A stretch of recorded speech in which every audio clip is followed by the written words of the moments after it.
सभी भाई बहनों को दादा यीशु का जय गौर से जय हिंद राष्ट्र। भाई क्या हुआ कल यही वीडियो दोबारा बना रहा हूँ और भी बहुत सारी वीडियो दोबारा बनानी पड़ेंगी, क्योंकि अब तुम जानते हो भाई लोग, तुम्हारा भाई थोड़ा सा यही थोड़ा सा इस चीज़ में हार्ट टाइट है।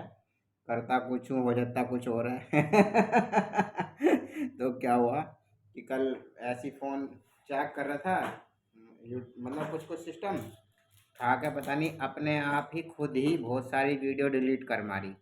तो ये सारी वीडियो खुद ही अब फिर दोबारा से बनाऊंगा, कोई बात नहीं भाई, कुछ काम मिला रहेगा दोबारा से, कोई दिक्कत नहीं है।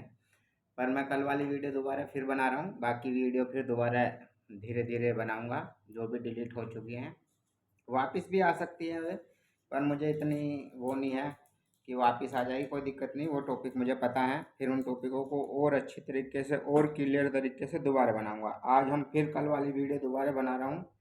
मैं फिर से आपको दिखा रहा हूँ योशुआ का ग्रंथ 5 का 13।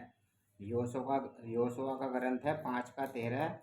उसमें आज मैं फिर दोबारा से अपने योशुआ जी हैं, ये जो हैं अपने मूसा के, मूसा छोटी मुस्सी होती है ना, और एक बड़ा मुस्सा होता है। तो योशुआ मुस्से का नाम याद रखने का भाई, जो था ये अपने गुलाम जो थे, गुलाम, ये जो गुलाम थे यरूशलेम में, मूसा जो था इन्हें लेकर आया था। और बहुत ज़्यादा तिकड़म, बहुत ज़्यादा कहीं कहीं अपने शहरों पर आक्रमण करा, मार काट मचाई, बहुत कुछ हुआ।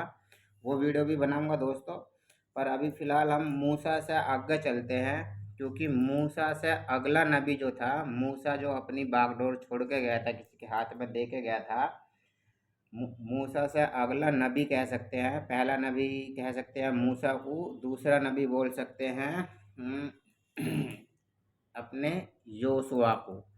तो ये जो योशुआ जी थे, आज मैं इनके बारे में बताऊंगा। और यहोवा, जो अब जिनको मैं बोलता हूँ ओरिजिनल सैटन, सैटन है ना भाई, ओरिजिनल सैटन है यहोवा। दूसरों को पढ़े, ये बाइबल वाले दूसरों को ज्ञान पेलते रहते हो कि भाई शैतान जो है दूसरों को गुमराह कर देता है, शैतान दूसरों को गुमराह कर देता है। पर इनका यहोवा ही इन्हें कैसा गुमराह कर रहा है। और आपने सुना होगा ना कि एक चोर को सारी दुनिया चोर ही नजर आती है। तो ये इसी दृष्टांत पे, इसी कहावत पे मैं बोलता हूँ कि भाई जो चोर होते हैं सारी दुनिया उसको चोर नजर आती है। इन और ऐसे ही ये बाइबल का यहोवा है। इस बाइबल के यहोवा को अपने से अलावा किसी की भी बात अच्छी नहीं लगती है। किसी की भी, किसी ये यही बोलता है कि भाई मेरे से अलावा किसी को मत मानो, मूर्ति पूजा मत करो, ये मत करो, वो मत कर दो, ये मत करो, सब पाप है। आप मेरी बात से अलावा और कुछ भी करोगे वो पाप है। तो दोस्तों ये थोड़ी मोटी सी बात जो मेरी समझ में आती है, मैं जो समझता हूँ, मैंने यार ये तो वही वाली बात होगी, जो कोई एक चोर डाकू होता है ना, तो उसको सारी दुनिया चोर डाकू नजर आती है। और वो सिर्फ अपना ही, अपनी ही दादागिरी ही, अपने ही डिटकेटर क्या बोलते हैं उसको, अपने ही डिटकेटर बोला नहीं जा रहा यार, ये इंग्लिश का शब्द जो है। हाँ, अपनी ही अपना ही राज करना चाहता है, वो दूसरे के राज से खुश नहीं रहता। समझिए ना कि ऐसा राजा है बाइबल का ये जो यहोवा कहते हैं, ये एक ऐसा राजा है जो किसी दूसरे को देख के खुश नहीं रहता, सिर्फ अपना ही राज चाहता है, सिर्फ उसी की हुकूमत रहे।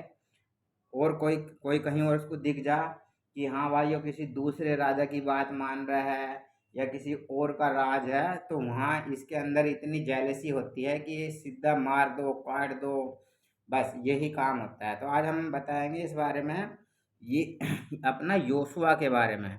देखो भाई, अपना जो ये योशुआ जी हैं, ये क्या कर रहे हैं इसमें। और तुमने देखा होगा ये क्रिश्चियन भाई लोग जो होते हैं, ये दूसरे धर्मों के ऊपर, खासकर हिंदू धर्म के ऊपर क्या इल्ज़ाम लगाते हैं। किसी को क्या बोलते हैं, किसी को तुम मूर्ति पूजा क्यों करते हो, तुम मूर्ति पूजा को दंडवत क्यों करते हो। ये सवाल सुना है ना दोस्तों, कि भाई मूर्ति पूजा, मूर्ति के सामने दंडवत क्यों करते हो, किसी के भी सामने दंडवत क्यों करते हो। ये राम जी, कृष्ण जी, ये तो इंसान है, इनके सामने क्यों दंडवत करते हो, ये ईश्वर नहीं है। अपने हिंदू देवी देवता जो भी होते हैं तो उनको ये बोलते हैं अपने क्रिश्चियन भाई, तुम इनके सामने की पूजा क्यों करते हैं, इनके सामने दंडवत क्यों होते हो। ये तो अरे साफ साफ सुथरा है दोस्तों, मैंने इनकी हजारों वीडियो देखी हैं, मैं इनके साथ रहता हूँ, आप सब जानते भी हो मैं क्रिश्चियन हूँ, तो मैं इनके इनके मन के विचार से एकदम 100% पता है मुझे कि ये हिंदू देवी देवताओं को शैतान मानते हैं, क्योंकि बाइबल इन्हें यही सिखाती है। बाइबल इनको यही ज्ञान देती है कि बाइबल से अलावा कोई दूसरा देवी देवता है, कोई अन्य पंथ है, कोई अन्य धर्म है, उसके देवी देवता शैतान है। सिर्फ एक ही ईश्वर है इस धरती पे, वो है यहोवा। और ये यहोवा को बहुत बड़ा लव गुरु बताते हैं कि भाई इससे बड़ा कोई लव गुरु नहीं है। तो आज इस वीडियो में मैं दिखाता हूँ कि यीशु ये सुनिए, अभी यहोवा चल रहे हैं, पुराना नियम है, योशुआ का ग्रंथ है पुराने नियम में। तो इसमें क्या है, अभी हम यहोवा का जो लव गुरु है वो कितना बड़ा लव गुरु है ये दिखाते हैं। पहले मैं स्टार्ट करता हूँ अपने अपने योशुआ जी से। देखो भाई, ये योशुआ जी हैं, ये क्या कर रहे हैं। जब योशुआ दिव्य दर्शन योशुआ ग्रंथ का 5 का 13 पढ़ रहा हूँ दोस्तों, माई चाइल्डो पढ़ लेने का। जो पढ़ूंगा तुम्हारी ही बाइबल में से पढ़ूंगा, कहीं और किसी, जैसे आप लोग हिंदू धर्म की उल्टे सीधे ग्रंथ वाले अनो जिनको मतलब, और जो हिंदू जिन बातों को नकार देते हैं, हिंदू जिन बातों को ये बोल देते हैं कि हम इस किताब को नहीं मानते हैं, तुम उसी किताब को उठाओगे और उसी किताब में से ये देखो ये देखो ये क्या हो रहा है, ये क्या हो रहा है, मतलब जिस बात को हिंदू ये बोल देते हैं कि भाई इस किताब से हमें लेना देना नहीं है, कुछ भी फाड़ के फेंक दे। फाड़ के ना, ये जो भी मतलब कुछ किताब दिखती है उसको कह देते हैं सीधा फाड़ के फेंक दो। और वो सही बात है, उसी कोई इंसान की बात कोई चीज़, जैसे कि इंसानियत के नाते भी भाई कोई चीज़ नहीं अच्छी लगती किसी भी किताब की, किसी भी धर्म की, तो उस जो उसमें लिखा हुआ है उसको मत मानो, उसको फाड़ के फेंक दो। हाँ, किसी भी किताब में, चाहे वो बाइबल है चाहे वो कहीं की भी किताब है, मैं हर हर किताब को समर्थन करता हूँ भाई। किसी भी किताब में जो अच्छी बात है उसको मान लो। तो पर ये बाइबल वालों का ये बाइबल वालों की ये सोच नहीं रहती। बाइबल वालों की तो खाली यही सोच रहती है कि बस जो बाइबल में लिखा है बाइबल में तो कुछ आज बाइबल में क्या लिखा है दोस्तों, आज मैं दिखाने की कोशिश करता हूँ। आज हम पढ़ेंगे योशुआ क्या कर रहा है। देखो भाई, ये योशुआ का ग्रंथ 5 का 13 में बोलते हैं ना दोस्तों, जब सुनो दोस्तों क्या कह रहा हूँ, साफ साफ दिख भी रहा होगा। पिछली वीडियो जो मैंने बनाई थी वो इसलिए डिलीट कर रहा था मैं, क्योंकि उसमें साफ साफ अक्षर नहीं दिखाई दे रहे थे। जो भी मतलब मैं बताना चाह रहा था, जो कहना चाह रहा हूँ अपने भाई बहनों से, वो साफ नहीं दिखाई दे रहा था, तो इसलिए मैं उसको डिलीट करने की कोशिश कर रहा था। और उस वीडियो को डिलीट करने के चक्कर में क्या हुआ, बहुत सारी और वीडियो भी डिलीट होगी। पर चलो कोई बात नहीं है, चलता रहता है, इससे कोई दिक्कत नहीं है। फिर बनाएंगे, फिर टाइम पास कर, मतलब अपना काम भी मिला रहेगा है ना दोस्तों।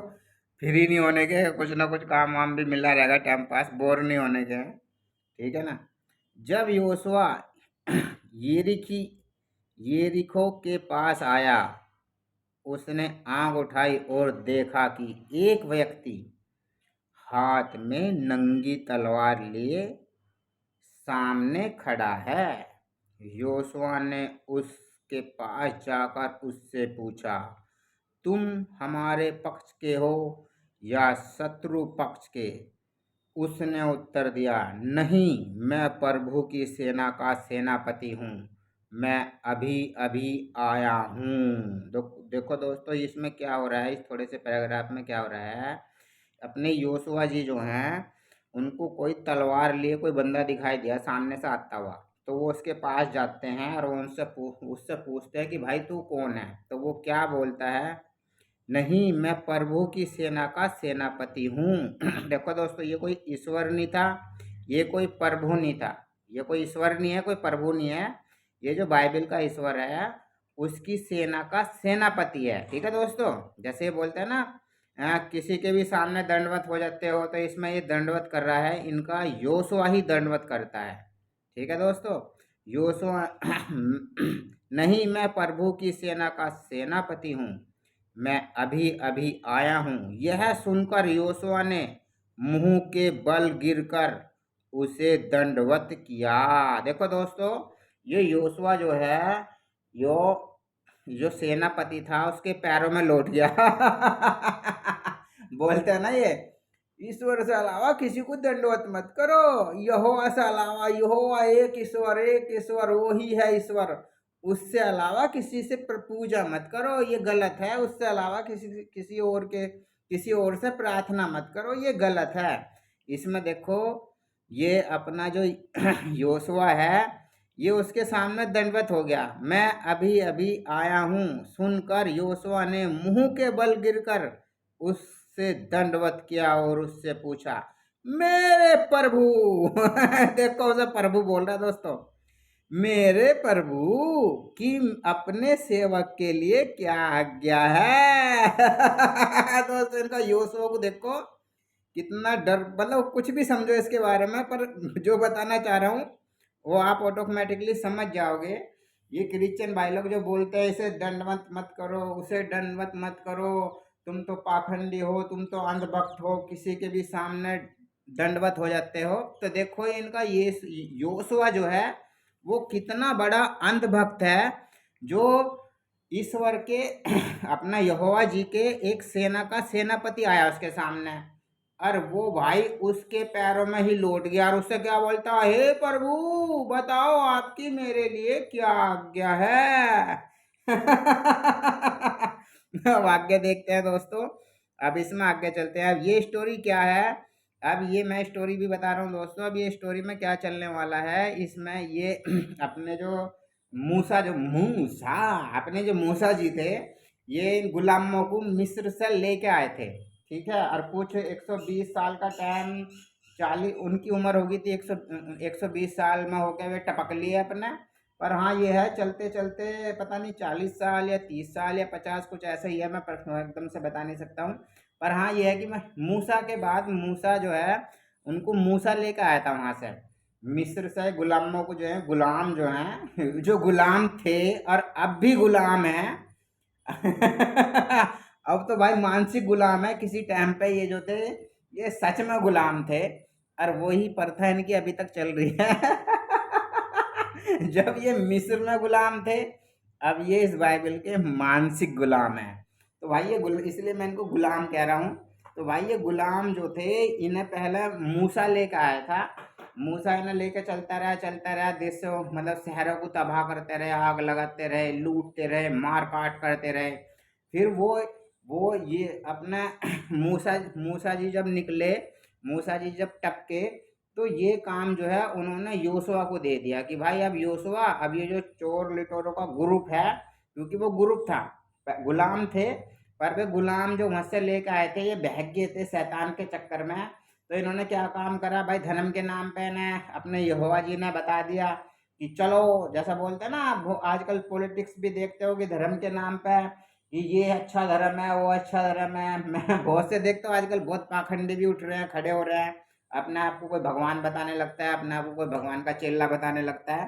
तो ऐसे ही ये अपने योशुआ जी उस टाइम पे, यहोवा जी जो है ये उस टाइम पे आए थे, अपने आप को ईश्वर ईश्वर ईश्वर ईश्वर बताने लग गए थे। और इन गुलामों को कोई टेक्निक से इन्होंने वहां से निकाल लिया था मिस्र से, और फिर मिस्र से चलते चलते चलते चलते अब अपने मूसा टपक लिए, अपने ये योशुआ के अंडर में आ गए।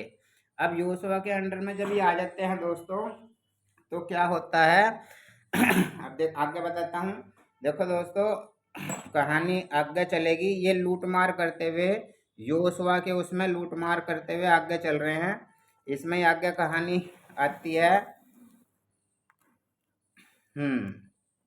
देखो दोस्तों, साफ चमक रहा होगा, कोशिश करूंगा साफ चमकने की। वीडियो अगर फिर साफ नहीं बनेगी तो फिर डिलीट मार दूंगा, कोई दिक्कत नहीं है। ये हम पढ़ेंगे अपना फिर योशुआ ग्रंथ का 6 का 18। जिन चीजों का नाश करना है उनमें तुम कुछ नहीं लोगे, कहीं ऐसा ना हो कि यह करने पर तुम इज़राइल के शिविर को विनाश और विपत्ति का शिकार बनाओ चांदी चांदी सोना तथा कांसे और लोहे के सब सामान प्रभु को अर्पित हैं, उन्हें प्रभु के भंडार में रख दिया जाए। तुम लोगों ने ललकारा और तुम लोगों पढ़ता हूँ दोस्तों। तब हाँ ये 20 में आगे, तब लोगों ने ललकारा और तुरियां बजाई जाने लगी। जैसे ही लोगों ने तुरंत तुरियां की आवाज सुनी, वो जोर से ललकारने लगे और दीवार गिर पड़ी। इस पर लोग जहां जहां थे वहां से सीधे आगे बढ़कर नगर घुस गए। इस प्रकार उन्होंने नगर पर विजय पाई। उन्होंने प्रभु के नाम पर नगर के सब प्राणियों को, देखो भाई अब ये लव गुरु का लव चलेगा, बोलते हैं ना, ईश्वर ने इंसानों से इतना प्रेम किया, इतना प्रेम किया, इतना प्रेम किया भाई, इतना बड़ा लव गुरु था, इतना बड़ा लव गुरु था कि देख लो कितना बड़ा लव गुरु था और वो कितना इंसानों से प्यार करता था। इसमें दोस्तों आपको दिखाने की कोशिश करूंगा कि कितना बड़ा लव गुरु था। नाम पर नगर के सब प्राणियों को, पुरुषों को, स्त्रियों, बूढ़ों, गाय बैलों और भेड़ों को, गधों को तलवार के घाट उतारा। ये कह रखी थी भाई, ये बोल रखी थी अपने यहोवा जी जो थे वो क्या बोलते थे, वो यही बोलते थे कि भाई मतलब कुछ जगह तो बोलते थे। अब मैं इसकी बात कर रहा हूँ, मतलब कुछ शहरों में उन्होंने क्या बोला, भाई जाओ उस शहर को लूट लो और उस शहर में जीव जीव बच्चा मार दो। देखो ये पैराग्राफ क्या करा, उन्होंने प्रभु के नाम पर नगर के सब प्राणियों को, पुरुषों, स्त्रियों, बूढ़ों, गाय भैलों, भेड़ों और गधों को तलवार के घाट उतार दिया। कहने मतलब ये है कि भाई दोस्तों अपने यहोवा की बात मान रहे थे और यहोवा ने क्या बोला कि भाई जाओ उस देश पे आक्रमण कर दो, उस शहर पे, देश तो भाई बहुत बड़े होते हैं, उस शहर पे आक्रमण कर दो और वहां जाके सबको मार काट दो। बच्चा हो, बुढ़ा हो, औरत हो, कुछ भी हो, कोई मतलब नहीं है, मार दो, काट दो। क्यों? क्योंकि वे भाई इसकी नज़र में मूर्ति पूजक थे, वो यहोवा को नहीं मानते थे। वो भाई अपना हिंदू, जैसे अपने हिंदू भाई हैं आस्था करते हैं तो उनके भी भाई अपने जो है उनके भी कोई आस्था होगी, वो भी किसी चीज़ को मानते होंगे, तो वो उसी चीज़ को मानते थे। तो उसी मान्यता के खिलाफ था यहोवा। भाई कोई किस चीज को मानता है तो यहोवा बस यहोवा को यही पसंद है कि सब मुझे ही मानना है, बाकी कोई और किसी को ना मानना है। ठीक है ना दोस्तों। तो भाई इसी में योशुआ जो था, और इस पैराग्राफ में अपने ये बहुत अपने क्रिश्चियन भाई बोलते हैं हिंदू देवी देवताओं को, भाई हिंदू देवी देवताओं को तो सुनना पसंद है, ये पसंद है। हिंदू मतलब देखते हो ना आजकल फिल्मों में, फोटो में हिंदू देवी देवता कैसे दिखते हैं भाई, मुकुट सोने के हैं, उनके सोने के आभूषण पहनते हैं। तो इस बात पे अपने क्रिश्चियन भाई कमेंट मारते हैं, यार हिंदू देवी देवता तो सोना पहनते हैं, ये क्यों पहनते हैं, इसका क्या फायदा है, इसका क्या है, इसका वो क्या है। हमारा यीशु तो भाई कुछ नहीं पहनता सोना। अबे यीशु तो गरीब है, पता नहीं भिखमंगे परिवार से था, उसके पास कुछ था ही नहीं, तो वो पहनता क्या ये नहीं सोचते, ये जो यीशु था अपना वो भिखारी टाइप कोई बंदा था, समझ रहे हो ना, वो भिखारी टाइप था कोई बंदा, तो कोई भिखारी के नसीब में सोना चांदी पहनना नहीं होता ये चीज भूल जाते हैं। और ये अपने क्या नाम है वो हिंदू देवी देवता पर इल्जाम लगाते हैं कि तुम्हारे हिंदू देवी देवता तो सोना क्यों पहन रहे हैं, क्या जरूरत है, क्या नहीं है। तो उसमें मैं ये भी दिखाना चाहता हूँ कि इनमें इसका यहोवा जो है वो सोने चांदी से कितना प्रेम करता है। भाई वो किसी देश पे जब हमला करवाता था तो वो क्या करता था, वो ये कहता था वहां पे जाओ, मार दो, काट दो, उस शहर को जला दो, वहां कुछ नहीं छोड़ने का, तबाह कर दो, आग लगा दो, बस वहां से सोना चांदी कांसा और लोहा लेके आ जाओ। भाई लोहे की लोहे की जरूरत पड़ेगी, क्यों? क्योंकि तलवार पलवार भाले वाले सैनिकों की जरूरत पड़ती है, तो भाई वहां से लोहा ले आओ, और दूसरा सोना चांदी और कांसा ले आओ, और उसको यहोवा के भंडार, भाई यहोवा का योशुआ जो है उस वो यहोवा के नाम पर उसने एक भंडार घर बना रखा था, उस भंडार में वो सब चीज लाकर इकट्ठी कर दो। ठीक है दोस्तों, तो ये सिस्टम चलता था। ये बोलते हैं ना कि हिंदू देवी देवता तो वो सोना पहनते हैं, उसका क्या फायदा।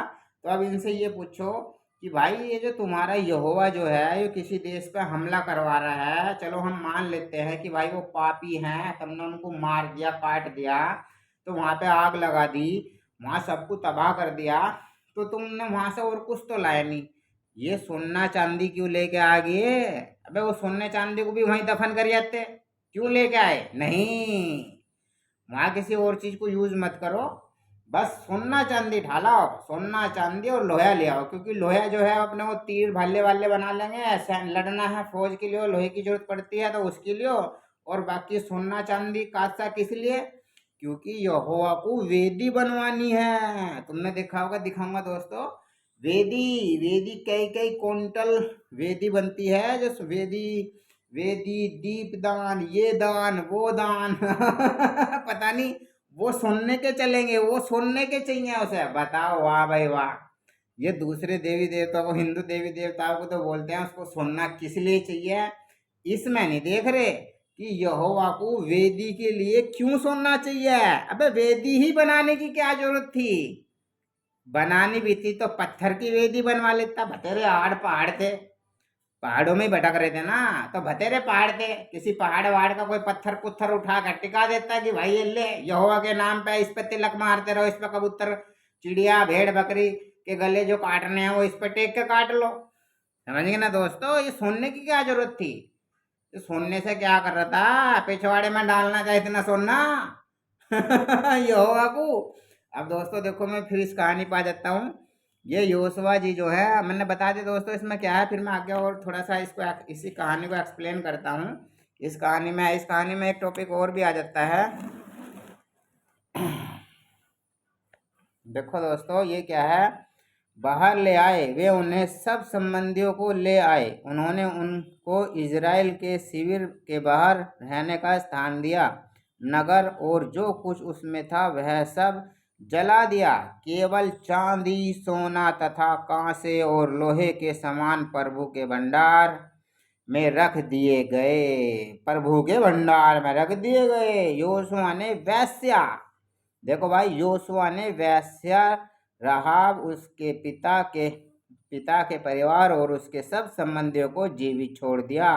वे आज भी इज़राइल में निवास करते हैं, क्योंकि राहाबा ने योशुआ द्वारा भेजा हुआ, क्या है भाई आगे, भेजा भेजा हुआ यरीहो का भेद लेने वाले गुप्तचरों को छिपा रखा था। भाई मैं अब इस कहानी को एक्सप्लेन करता हूँ थोड़ा सा।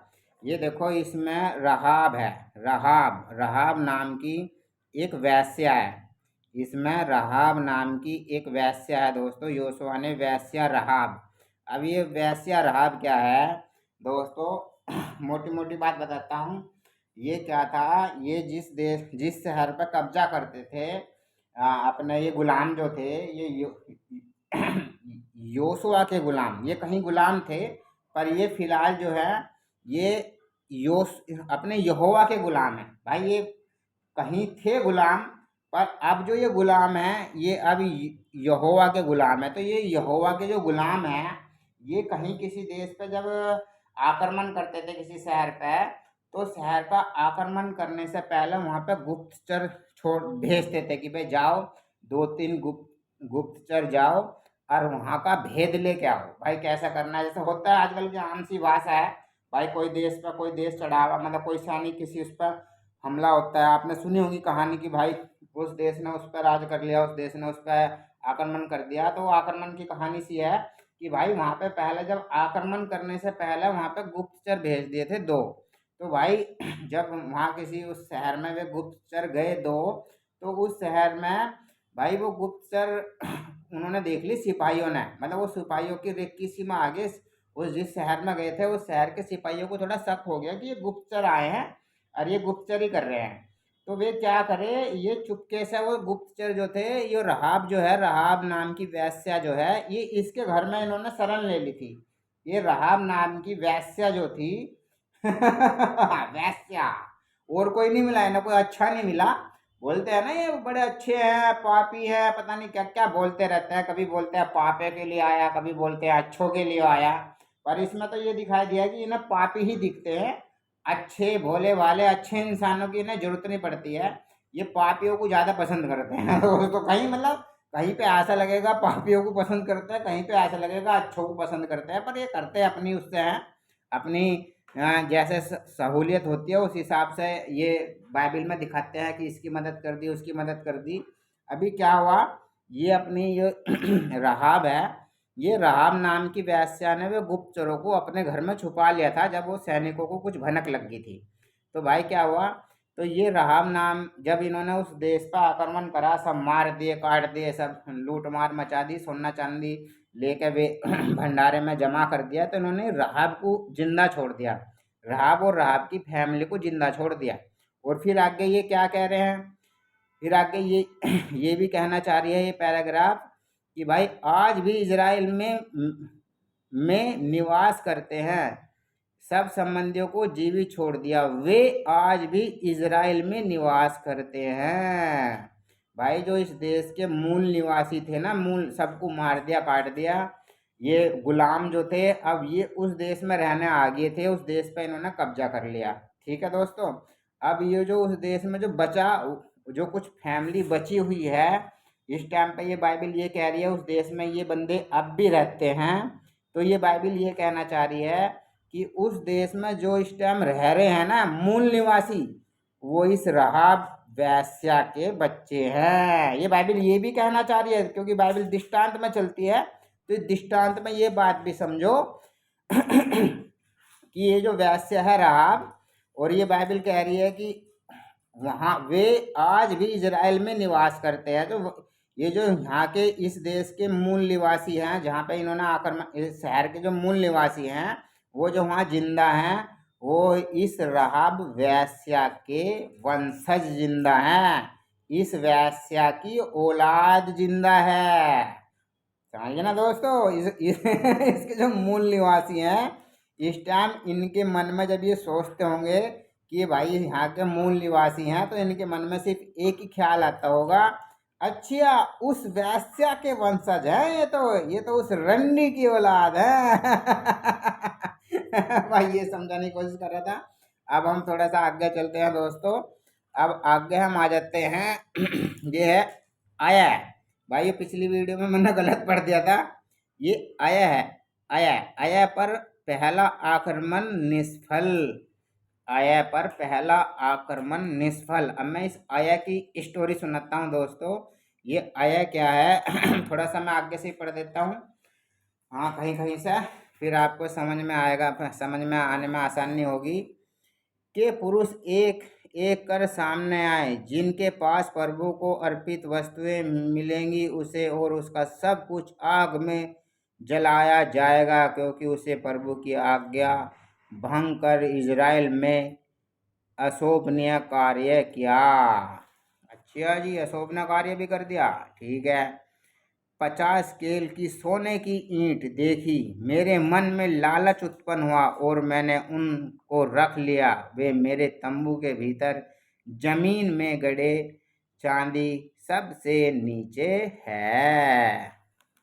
इसके बाद योशुआ सभी इजराइलों के साथ जेरह के पुत्र आकान को लेकर, और चांदी वस्त्र और सोने की ईंट, उसके पुत्र पुत्रियां, उसकी गाय गधे भेड़, उसका तंबू और उसका अन्य सब कुछ लेकर आकोरा की घाटी में पहुंचा। योशुआ योशुआ ने कहा, तुमने हमें विपत्ति का शिकार क्यों बनाया? प्रभु आज तुम पर विपत्ति डाले। तब सब इजराइलियों ने पत्थर फेंक फेंक कर उन्हें मार डाला। पत्थरों से मार डालने के बाद उन्हें उनको आग में जला दिया। देखो भाई ये कितना बड़ा लव गुरु है, लव गुरु बोलते हैं ना, लव लोग, लव गुरु, इतना प्रेम, इतना प्रेमी, इतना प्रेमी, वो इतना प्रेमी है। बताता हूँ दोस्तों, अब ये स्टोरी में आगे चलाता हूँ। ये क्या स्टोरी है, अन्य पर हमला, अन्य पर पहला आक्रमण निष्फल। दोस्तों समझने का, अन्य पर पहला आक्रमण, पहला अन्य पर पहला आक्रमण निष्फल। तो ये इस लाइन को जब पढ़ते हैं तो हमें क्या समझ में आता है कि भाई ये अन्य को लूटने जा रहे थे। ये अन्य नाम का कोई शहर था, ये उस पर लूट मार करने जा रहे थे। तो ये अन्य पे पहली बार इनका जो हमला है वो निष्फल हो जाता है। वो निष्फल क्यों हो जाता है दोस्तों? वो निष्फल इसलिए हो जाता है क्योंकि वहाँ ये गुप्तचर भेजते हैं, और गुप्तचर भेजने के बाद इनके गुप्तचरों को कुछ इनके गुप्तचर सही अंदाजा नहीं लगा पाते।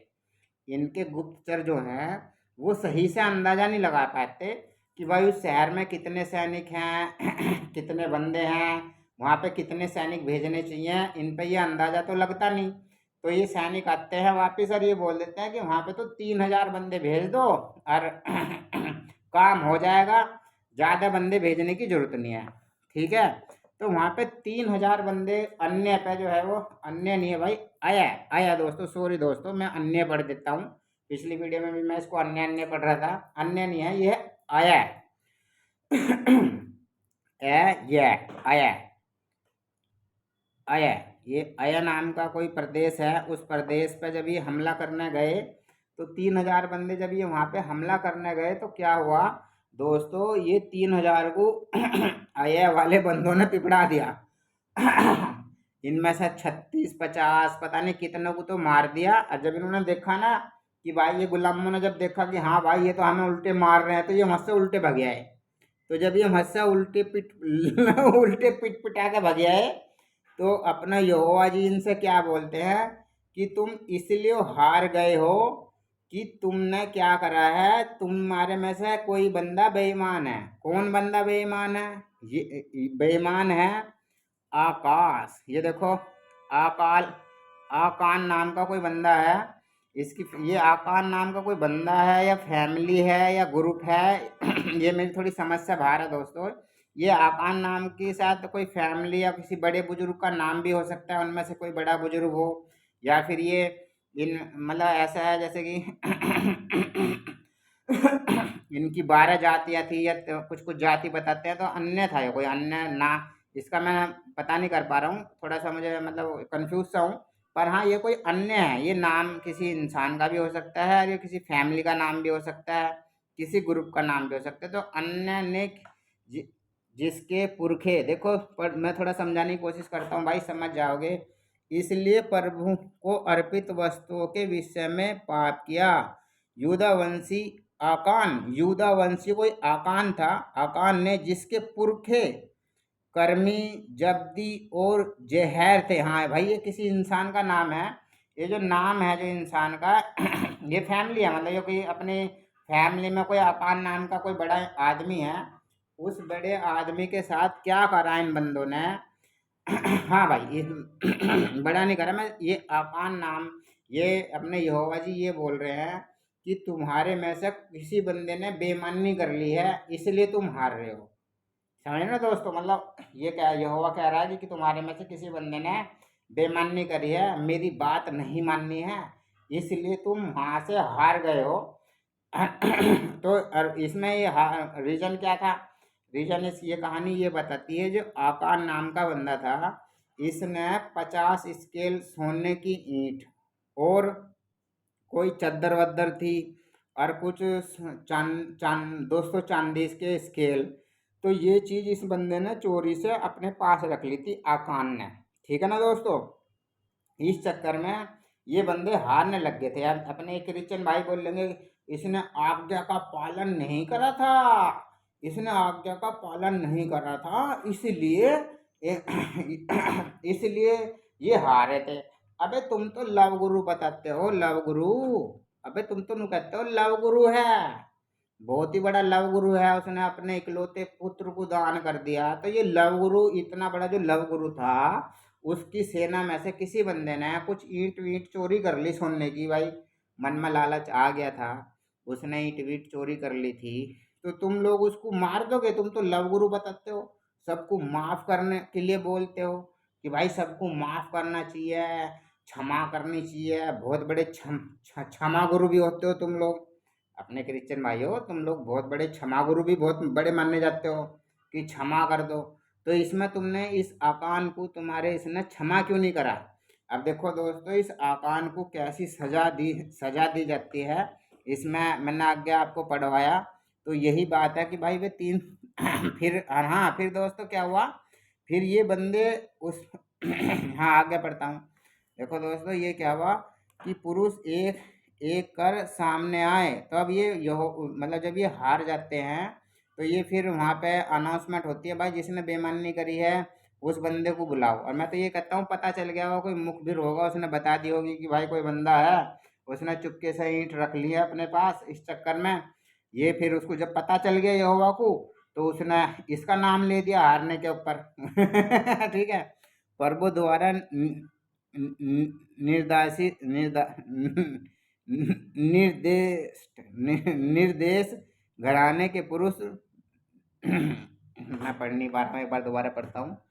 प्रभु द्वारा निर्दिष्ट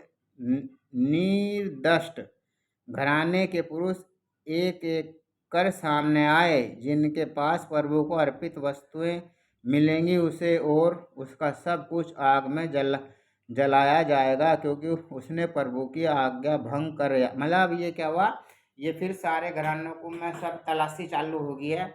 भाई यहोवा ने बोला कि तुम इसलिए हार गए हो कि तुम्हारे में कोई चोर है जिसने बेईमानी कर ली है, सबकी तलाशी लो, पता करो किसने बेईमानी करी है, किसी ने कुछ बेईमानी करी है, कुछ चीज कोई, वही वाली बात है कि भाई जो मैंने आज्ञा दी थी सोना चांदी सब मेरे पास ला के जमा करो, तो किसी ने वो सोना चांदी रख लिया है कुछ अपने पास, इसलिए उसे ढूंढो और उसको मेरे सामने लाओ। तो ऐसा सिस्टम चल रहा है। फिर इसमें क्या होता है देखो, अब उसने क्या चुराया, क्या था, उसने 50 स्केल सोने की ईंट देखी, मेरे मन में लालच उत्पन्न हुआ, और जो भाई अब इनके सामने आ गया, और सामने आके ये अपने आप सामने आ जाता है, जब भाई वंश बुलाए जाते हैं, सबसे पूछा जाता है बताओ भाई किसने बेईमानी करी है, तो ये बंदा फिर सामने आ जाता है। भाई इसको थोड़ा सा इसके मन में डर आ जाता है कि हाँ भाई सच में मैंने गलती करी है, और मैंने जो गलती करी है इस चक्कर में मेरी फौज शायद हार गई है, या फिर इसको जानबूझ के सामने खड़ा करा होगा कि भाई तू ऐसा ऐसा बोलिए और तुझे बड़ा पुरस्कार दिया जाएगा। यहोवा ने बोल दी होगी कि भाई तू ऐसा ऐसा बोल दे झूठ कि बड़ा पुरस्कार दिया जाएगा, इसको पता भी नहीं होगा बेचारे को कि ये मुझे जिंदा जला के मार देंगे, पता कुछ भी हो सकता है।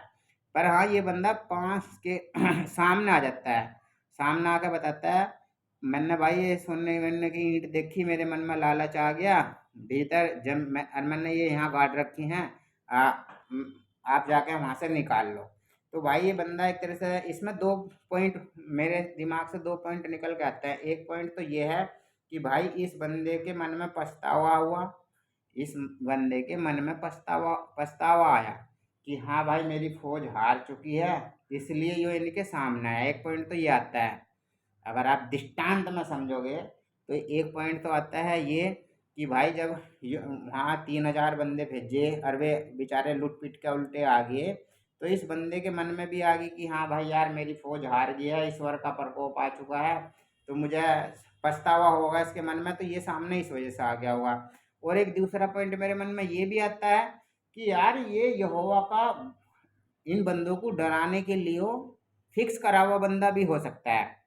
भाई यहोवा जो है इस बाइबल में जो क्या है सबको डराया जा रहा है, भाई इसकी पूजा करोगे तो यहोवा खुन्नस में आ जाएगा, इस उसकी पूजा करोगे मतलब यहोवा से अलग आप किसी और की पूजा करोगे तो मार दिए जाओगे, काट दिए जाओगे, मतलब डर बैठाया जा रहा है बंदों के। ये बाइबल जो है ये डर बैठाने वाली पुस्तक भी कह सकता हूँ, ये बंदों को डर बैठाती है, मन में बहुत तगड़ा डर बैठा देती है कि भाई तुम अच्छे काम करो या मत करो इससे फर्क नहीं पड़ता, पर तुम मुझे जरूर मानो, मुझे जरूर मानो, मेरी बात मानो। इसको ये इससे ये मतलब नहीं, इस बाइबल के अंदर एक खासियत आदत है, ये कभी किसी को ये नहीं बोलते कि भाई तू अच्छे काम कर, तो भाई अच्छे, तू किसी को दुख मत दे, तू किसी को मान या मत मान, इससे हम पर फर्क नहीं पड़ता, तो भाई अच्छे कर्म कर, तर इंसानों की मदद कर, भला अच्छे भले काम कर। ये बाइबल ये नहीं बोलती, ये बोलती है भले काम करने के साथ भले काम भी करवा देती है, झुट्टे मुट्टे भले काम भी कहती है कि भाई ये भले काम करो, पर इसके साथ ये कहती है मुझे जरूर मान, मुझे मेरी स्तुति जरूर कर, यहोवा की स्तुति जरूर कर, ये बाइबल ये बोलती है। तो इसमें क्या होता है भाई, तो समझो कि ये दूसरी तरीके से भी फिट बंदा हो सकता है कि भाई इस इजराइल वाले बंदों को खामोखा डराने के लिए ये बंदे को ऐसा बुलाया गया हो, फिर इसके साथ क्या हुआ। अब मैं इसके बारे में भी बताऊंगा कि देखो भाई ये बंदा इनके सामने आ जाता है। अब बता देता है कि भाई हाँ जी मैंने ऐसे ऐसे ये चोरी कर ली थी।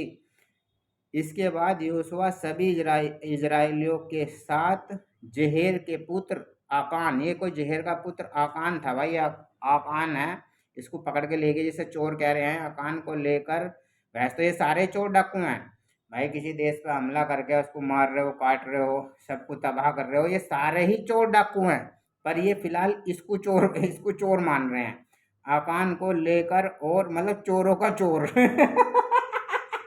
ये चोरों का चोर है, को लेकर, और चांदी व सोने और ईंट, उनके पुत्र और पुत्रियों, उनकी गाय गधे भेड़, उसका तंबू और उसका अन्य सब कुछ लेकर आकोर की घाटी में पहुंच गए। योशुआ ने कहा, तुमने हमें विपत्ति का शिकार क्यों बनाया? प्रभु आज तुम पर विपत्ति डालें। तब सब इजरायलियों ने पत्थर फेंक फेंक कर उसे मार डाला। पत्थरों से मार डालने के बाद उन्होंने उनको आग में जला दिया। अब भाई देखो इसमें भी दो पॉइंट आ रहे हैं। एक पॉइंट तो ये निकल के आ रहा है कि भाई इन्होंने, जो बंदा सामने आ गया था कि भाई ऐसा ऐसा मैंने चोरी कर ली थी, और तुम तो ये बोलते हो कि यार लव गुरु है, वो सबको पाप से मुक्त करने आया है, वो सबको क्षमा करता है, तो यार इस बंदे को क्यों नहीं क्षमा करा? और इस बंदे ने चोरी करी थी आकान ने, तो इसके साथ इसकी फैमिली को क्यों मार दिया? ये तो तुम्हारे ग्रुप का बंदा था, ये तो यहोवा को ही मानने वाला बंदा था। इसने चोरी कर ली, चलो मान लो भाई इस बंदे ने चोरी कर ली आकान ने, तो तुमने इन बंदों को क्यों जला दिया?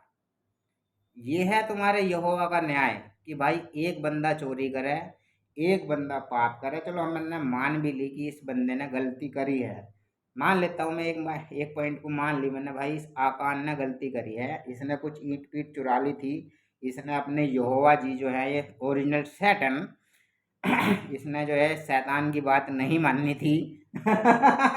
शैतान की बात, शैतान इसलिए बोल रहा हूँ दोस्तों क्योंकि इसमें जो कुक्रम है, ये आगे का जो कुक्रम दिखाया गया है, ये ईश्वर के द्वारा, ईश्वर ऐसा नहीं करता। ईश्वर अगर किसी को किसी ईश्वर अगर मैं गलत करता हूँ तो मेरे मेरे गलत कर्म की सजा मुझे ही देना भाई। भाई मैं आकान हूँ, समझो मैं आकान हूँ, और मैंने वहाँ पे ईंट चोरी कर ली, तो भाई मुझे ही, मेरे मैंने जो गलती करी है उसका फल मुझे ही देना। इसने पुत्रियों, उसके उसके पुत्र पुत्रियां, उसकी गाय गधे भेड़ को क्यों सजा दे रहा है? भाई उसकी फैमिली को क्यों सजा दे रहा है?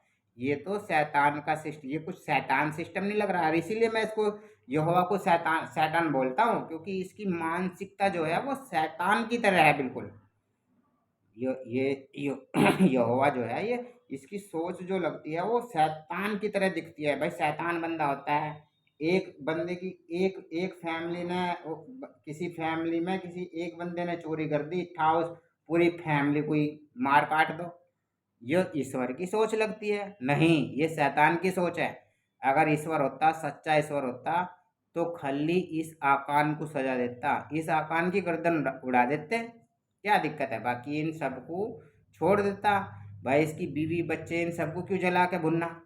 फिर दूसरा पॉइंट आता है, फिर मुझे कुछ इसमें ऐसा भी लगता है, मैंने यार ये जो कहानी जो इसमें रची गई है, ये कहानी इसलिए रची गई है सिर्फ पब्लिक को डराने के लिए, ये सच नहीं है। ये सब कोई बोलेगा यार ये कभी इसको सच बोलता है, कभी इसमें से कमी निकालता है। भाई दृष्टांत है, एक बात के कई मतलब हो सकते हैं, एक बात के कई मतलब हो सकते हैं, और इसलिए मैं बाइबल को बंदों को पढ़ा, भाई इसलिए मैं बाइबल को पढ़ता हूँ और वीडियो बनाता हूँ कि भाई समझें। एक पॉइंट, एक बाइबल के एक दृष्टांत में से 10-10 शब्द निकाल लो, समझने की कोशिश करो असलियत क्या है।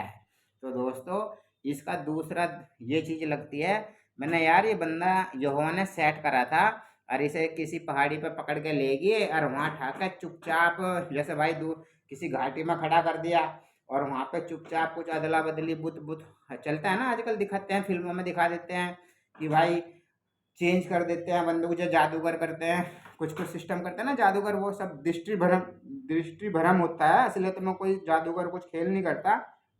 पर हाँ वो ऐसा दिखा देते हैं कि भाई हाँ ये हमने कर दिया। तो कुछ इसमें ऐसा भी कर दिया हो कभी, ये आकान पाकान उसकी फैमिली को कहीं इन्होंने चुपचाप निकाल दिया कहीं कि भाई तुम ये सोना चांदी पकड़ो और निकल जाओ। समझ गए ना, इनको अपने ग्रुप से निकाल कर कहीं दूर भेज दिया, और इनको ऐसा जला भुना कर पत्थरों में दाब के दिखा दिया, वहां चट्टान बना दी, वो चट्टान आज तक वहीं है। समझ गए, ये बंदे वहां से निकल गए। मतलब दूसरी पॉइंट यही निकल के आता है कि भाई ये इसमें क्या करा है, इस आकान को वे सोने चांदी पांदी सारी ईंट पीट निकाल के सब कुछ दिया, और नू कह दी भाई तू अब साइड में निकल ले, और हम ये दिखाएंगे अब इस पब्लिक को, इजराइल वालों को डराना है ना, डराते रहना है। यहोवा, और यो क्या नाम है, यहोवा का भी नाम ही है, योशुआ का खेल तो योशुआ का है, खेल तो योशुआ का है। तो ये योशुआ जो है ये खेल खेल रहा है, तो इसी इसी की सेटिंग है मेरे हिसाब से। यहोवा पहोवा कुछ नहीं होता है, तो बाइबल के जो ये इनके गुरु आए हैं इनका ही खेल है। जैसे अपना मूसा हुआ, फिर अब ये योशुआ आया, तो ये सब इनकी ही काल्पनिक कहानी है, इन्होंने ही तिकड़म बैठा रखा है। तब ये योशुआ का खेल है, योशुआ ने इसको सोना चांदी दी है इस फैमिली को, और चुपचाप निकाल दिया, और वहाँ पे पत्थर बरसा कर बुत खड़े कर दिए होंगे, और वहाँ ये दिखा दिया कि भाई हाँ ये इसको सजा दे दी गई है सैनिकों को, अपने जो वहाँ सैनिक हैं जो, और ये गुलाम जो है इनके साथ में, उनको डराने के लिए। ऐसा इसमें ये पैराग्राफ यही समझाता है दोस्तों। अब आगे चलते हैं। अब आगे क्या होता है भाई, आगे ये होता है, हाँ मैं इस कहानी में क्या बताने की कोशिश करूँगा। हाँ तो दोस्तों अभी इस कहानी से ये पता चल गया, ये बोलते हैं जो, हाँ कोशिश करता हूँ और इसमें कुछ और टॉपिक मेरे से बच ना गया हो। अन्य पर आक्रमण का आदेश। इसके बाद प्रभु ने योशुआ से कहा तुम मत डरो, और हाँ हाँ एक पॉइंट और रह गया। फिर दोस्तों इसमें क्या करा, प्रभु ने योशुआ से कहा उठो तुम मुंह के बल क्यों पड़े हो। हाँ फिर ये योशुआ ने अपने वस्त्र फाड़े और वहाँ इजराइल के नेताओं के सब हाँ मैं इसी कहानी में बता रहा हूँ। अब इसी कहानी में क्या होता है दोस्तों, जिस कहानी में ये हार चुके हैं, इस कहानी में अभी तो ये 3000 बंदे हार गए थे, पर अभी इसी कहानी में ये बंदे जीत भी जाएंगे। और ये जीतेंगे कैसे दोस्तों, ये मैं आपको समझाना चाहता हूँ कि ये जीतते कैसे हैं वहाँ पे। अन्य पर आक्रमण। अन्य के राजा ने जब यह देखा तब वह उसके सब सैनिकों और नगर के लोग शीघ्र ही इजराइल के विरुद्ध लड़ने को आरंभ हो गए। और उत्तर अन्य पर अधिकार पाने की युक्ति। हाँ दोस्तों देखो अब ये है इसमें अन्य पर अधिकार पाने की युक्ति। योशुआ उठा और उसने सब सैनिकों को साथ लेकर अन्य की ओर कूच किया। योशुआ ने 30,000 वीर योद्धाओं को चुना। देखो दोस्तों क्या है, 30,000, पहले कितने भेजे थे 3,000, अब कितने वहां लड़ने जा रहे हैं 30,000। खुद समझो दोस्तों, कहीं 30,000 बंदे जा रहे हैं लड़ने के लिए, और कहीं 3,000 बंदे जा रहे हैं लड़ने के लिए। तो बताओ ये साले पहले बेवकूफ थे या अब बेवकूफ़ी कर रहे हैं। भाई पहले तो कहीं 3,000 बंदे भेज दिए उसी जगह अन्य पर आक्रमण करने के लिए, अय पर दोस्तों सॉरी, अय पर अधिकार पाने की युक्ति। ये बंदे अय पर जब इन्होंने पहली बार आक्रमण करा था तो इन्होंने वहाँ 3,000 भेजे थे, और अब इन्होंने वहाँ 30,000 बंदे भेज दिए। तो खुद समझो दोस्तों ये कहानी, इसलिए मैं इन कहानियों को काल्पनिक भी कहता हूँ। मैंने काल्पनिक कहानी है, कितने भी ये पैर पीटते रहे क्रिश्चियन, हमारी कहानी तो सच्ची है, हमारी कहानी तो सच्ची है, तुम्हारी कहानी काल्पनिक है।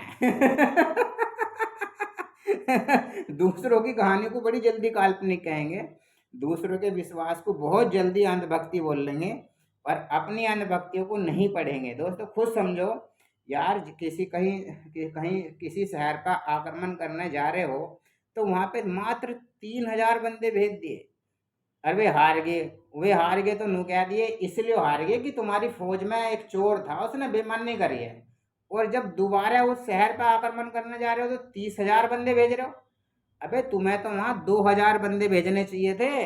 एक तो इससे ईश्वर की वो पता चल जाती, हाँ भाई अब सच्चे बंदे हैं। और ये हारे इसलिए थे क्योंकि इनके साथ ईश्वर नहीं था।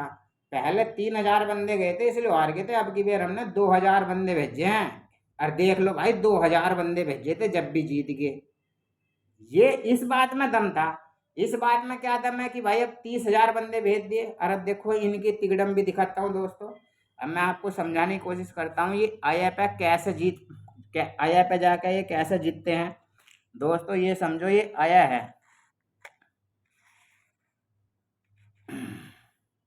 समझाने की कोशिश करता हूँ दोस्तों, समझना। ये माचिस की डिब्बी को आया मान लो कि भाई ये आया है, आया है। तो क्या हुआ, इन इन पहले तो इन्होंने जैसे आप लोग समझो ये अपने 30,000 बंदे हैं। तो 30,000 में से इनको 4 जगह बांट लो या 3 जगह बांट लो। 3 जगह, तीन तीन जगह या 4 जगह बांट लो इनको। तो कुछ भी आप समझते रहो, मैं गिनती नहीं बता रहा हूँ। पर हाँ समझो दोस्तों, इन्होंने कुछ बंदे लेके पहले हमला हमला आया के सामने से करा। आया पे इन्होंने सामने से हमला करा कुछ बंदे लेके। अब मैं पहले ये समझा देता हूँ, देखो क्या हुआ दोस्तों। अय्या पे जब इन्होंने हमला करा तो ये 30,000 बंदे थे। कुछ बंदे इधर थे, कुछ बंदे इधर पीछे जाकर छुप गए थे, और कुछ बंदे दोनों तरफ थे या एक तरफ थे। मैं समझ नहीं पाया थोड़ा सा, पर हाँ ये है कि कोई सी साइड में जरूर थे, दाएं बाएं में कुछ थे जरूर। ठीक है दोस्तों, फिर पढ़ूंगा दोबारा, फिर साफ क्लियर कर दूंगा। पर मेरी समझ में ये आया कि भाई ये दोनों तरफ भी हो सकते हैं, दाएं बाएं, शायद दाएं बाएं दोनों तरफ थे। कहने का मतलब ये है ये उस शहर के चारों तरफ आ गई, चारों तरफ से घेर लिया। पहले इन्होंने क्या करा, पहले इन्होंने इधर से कुछ बंदे गए दिखावटी, इन्होंने वहां हमला नहीं करना था, ये सिर्फ गए वहां। तो गए उस शहर की तरफ।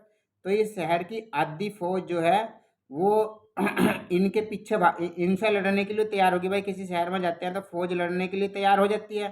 तो फौज जो है इनसे लड़ने के लिए तैयार, इन्हें देख के तो ये उस फौज जैसे इनका सामना होने को हुआ उस फौज का, तो ये उल्टे भाग लिए क्योंकि ये इनकी साजिश में था। इनको बताया गया था कि तुम उल्टे भाग लेना, उनसे लड़ना मत। तो ये उल्टे भाग लिए, उल्टे भाग लिए। तो इसकी इस शहर की आधी फौज जो है वो इनके पीछे भाग ली। इनकी साजिश नहीं समझ पाई कि ये क्या साजिश करने वाले हैं, इनके पीछे भाग ली। पीछे भागते रहे, भागते रहे, भागते रहे, भागते रहे, अपने भागते भागते जा रहे। फिर जिस टाइम पे ये इधर को भागे तो इस शहर में आधी फौज बच गई होगी या उससे कुछ कम बढ़ती। और राजा इसी शहर में था उस टाइम पे। तो फिर जो ये पीछे दुबकी हुई फौज थी, पहाड़ों कहीं पीछे दुबकी हुई फौज थी, दिख नहीं रही थी, इन्होंने भी हमला कर दिया। इन्होंने जब हमला करा तो इसमें आधी फौज थी, ये इनके इनसे लड़ पड़ी। मतलब ये, मतलब इन्होंने देखा कि हाँ भाई इधर से फौज आ रही है, तो ये फौज इधर को इनके पीछे चल पड़ी। तब ये इनके पीछे चल पड़े। तो भाई ये क्या करा, ये भी पीछे को हट गए, ये बंदे भी पीछे को हट गए। और ये वाली फौज जो है ये फिर इनके पीछे भग ली कि चलो इन्हें मारना है, काटना है, ऐसे भागो भागो भागो भागो। ठीक है, तो इनके पीछे भगी। तो इन्होंने क्या करा, अब ये इधर को भाग रहे हैं, ये इधर को भाग रहे हैं। इस शहर की सारी फौज जो है इन्होंने इस शहर से बाहर कर दी। इस शहर की सारी फौज इन्होंने इस शहर से बाहर कर दी। अब इसमें बचे क्या, बच्चे बूढ़े बेचारे बच रहे होंगे। तो कुछ फौज जो इधर थी और जो इधर थी, इन दोनों तरफ की फौज ने इस पर हमला कर दिया। और भाई वहां पे जो बेचारे ना तो सैनिक थे, निहत्थे बंदों पे हमला कर दिया भाई। निहत्थे बंदों को मार काट मचा दी। सोचो दोस्तों मैं क्या समझाना चाह रहा हूँ, वहां पे सैनिक नहीं है, पर ये सैनिक तो भाई, सैनिक और राजा तो इधर की तरफ चला गया, कुछ सैनिक इधर की तरफ चले गए। वहां पे सैनिक नहीं बचे, वहां पे तो बूढ़े बुजुर्ग बच्चे और लेडीज बच रहे हैं। इन्होंने देखा भाई अब शहर में कुछ नहीं है, तो जो इनकी सैनिक थे अब इधर वाले और इधर वाले, इन्होंने इस शहर पे हमला कर दिया दोस्तों। और भाई वहां पे मारकाट मचा दी और शहर में आग लगा दिया। और भाई जब जो सैनिक यहाँ थे और जो इस सैनिक यहाँ थे, इन्होंने देखा भाई हमारे शहर में तो आग लग चुकी है। तो भाई उनका बेचारों का देख लिया भाई, जब किसी की फैमिली है और शहर में आग लग रही है और उसको मुंह दिख रहा है कि भाई इन्होंने तो हमारे बीवी बच्चों को मार दिया होगा, तो बंदों का मनोबल टूट जाता है ना भाई। समझ रहे हो ना दोस्तों, जब मुंह दिखेगा पीछे भाई मेरे घर में आग लग गई है, तो भाई मनोबल टूट जाता है कि यार ये क्या हुआ, बंदे निराश हो गए। फिर इन्होंने, फिर इधर वाले भी आगे इधर चिपट गए, और इधर वाले भी, फिर इन्होंने सारों ने एक साथ टूटे इनके ऊपर, और फिर बेचारों को, इनको सबको मार दिया, काट दिया, सबको मार काट मचा दी, शहर में आग लगा दी। और इनका कसूर क्या था दोस्तों? ये मूर्ति पूजक थे, ये यहोवा को नहीं मानते थे दोस्तों, इनका और कोई कसूर नहीं था। पढ़ लेना बाइबल में, खूब पढ़ना, इनका कोई और कसूर नहीं निकलेगा।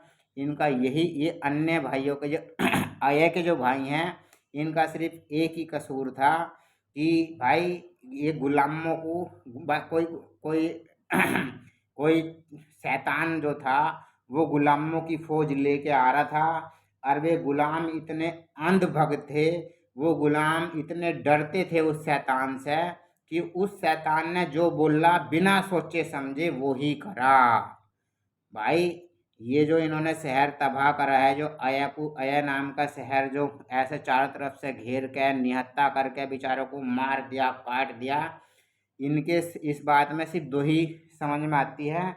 एक बात तो ये समझ में आती है कि ये यहोवा को नहीं मानते थे, ये मूर्ति पूजक हो सकते हैं, ये किसी को भी मान सकते हैं, ये किसी भी धर्म के हो सकते हैं, बस ये यहोवा को नहीं मानते थे। और दूसरी वजह ये थी कि भाई इनके ऊपर कुछ अंधभक्तों की फौज, गुलामों की फौज, जो जिनको शैतान का डर था, या जो शैतान की बोल बच्चन में इतने अंधभक्त हो चुके थे कि उन्हें सही गलत सोचने समझने की उनके अंदर क्षमता नहीं थी, वे डर के मारे थे, उनके मन में डर था, या उनके मन में या वे साले या डरपोक भी बोल सकते हैं कि वे डरपोक थे, डर के मारे, यहोवा के डर के मारे, शैतान के डर के मारे कि भाई ये पीछे से यो मार देगा हमें, नहीं तो हम मार काट मचाते हैं। या तो एक रीजन ये हो सकता है, या दूसरा रीजन ये हो सकता है कि वे अंधभक्त थे, वे उस शैतान की बातों पे इतना विश्वास करते थे, इतने गुलाम हो चुके थे, मानसिक उनके कहीं गुलाम थे, पर फिर आगे जाके भी इतने गुलाम हो चुके थे कि भाई उन्होंने इस शहर पे, अया शहर पे हमला कर दिया चारों तरफ से। मैंने आपको समझाया कैसे हमला करा, कैसे बंदों को निहत्था करा, और कैसे इनको मारा पट्टा। दोस्तों अगली वीडियो फिर आएगी। मुझे बहुत इस टाइम इन भाइयों पे, आया भाइयों के ऊपर बड़ा, देखो दोस्तों कहानी बता रहा हूँ, पर ये कहानी सुन के इन भाइयों के ऊपर बहुत अफसोस होता है कि देखो यार ये कैसे भाई थे, और इन्होंने इनको कैसे, भाई आप भी समझोगे, भाई मेरा मन तो बहुत ही ज़्यादा इस टाइम एकदम व्याकुल हो रहा है, व्याकुल कह सकते हैं, तरस खा रहा है, और बड़ा ही इस सीन को सोच समझ के बहुत ही जोर पड़ता है कि भाई देखो यार इन सालों कुत्तों ने यार कैसे इन अन्य भाइयों को घेर के मारा, और कैसे वहाँ की लेडीज, बाल बच्चे सबको मारा कट्टा होगा और शहर को जलाया होगा। इस बारे में सोचोगे दोस्तों तो आपको इस बाइबिल की असलियत आपको दिखाई देगी। और जैसा मैं कहता हूँ कि ये बाइबिल चोर लुटेरों का संविधान है और कुछ नहीं, ये बात आपकी समझ में आएगी। दोस्तों मेरा कोई रीजन नहीं है, मैं कोई ये नहीं चाहता कि भाई किसी क्रिश्चियनों को कोई हमला करो या इनको मारो या काटो, नहीं दोस्तों, बस मैं ये चाहता हूँ कि भाई ये सोचें समझें और अंधभक्त ना बने इस बाइबिल के। जैसे कि आजकल कुछ अंधभक्त होते हैं, भाई सबको नहीं कहता, पर कुछ अंधभक्त हैं जो हिंदू देवी देवता को शैतान बोलते हैं, उनके ऊपर कुछ कुछ गलत इल्ज़ाम लगाते हैं। भाई हिंदू भाई तो साफ कहते हैं हमारे धर्म में जो गलत बात होगी हम उसको निकाल के हटा देंगे, जो सही बात होगी हम वो फॉलो करेंगे। तो हम अपने हिंदू भाइयों की ये बात बहुत अच्छी लगती है, और मैं यही इनके साथ भी चाहता हूँ, ये क्रिश्चियन भाई भी इस बात को समझें कि भाई ये जो तुम्हारी बाइबल ये तुम्हें बताती है कि दूसरे धर्म शैतान है, ये है वो है, तो भाई इस फतूर को अपने दिमाग से निकाल दो, नहीं तो कटोगे मरोगे किसी टाइम पे। मैं नहीं कह रहा कि मैं तुम्हें मार दूंगा काट दूंगा, भाई तुम्हारे ही कर्म तुम्हें लेके मर जाएंगे, तुम खुद ही भुगतोगे। क्योंकि जब किसी बंदे को ज़्यादा दबाओगे, अब जैसे मैं हूँ, मैंने सुना मैं अपने आप को हिंदू फैमिली से बिलोंग रखता हूँ, जब मैंने सुना इनकी वीडियो देखी, चर्चों में गया और देखा ये शैतान शैतान शैतान, हिंदू देवी देवता शैतान, हिंदू देवी देवता शैतान शैतान शैतान, इनको मानने वाले शैतान के पुजारी। भाई मेरे महापुरुषों को, मेरे पूर्वजों को गाली देना है, इनडायरेक्टली मेरे पूर्वजों को, मेरे माँ बाप को गाली देना है।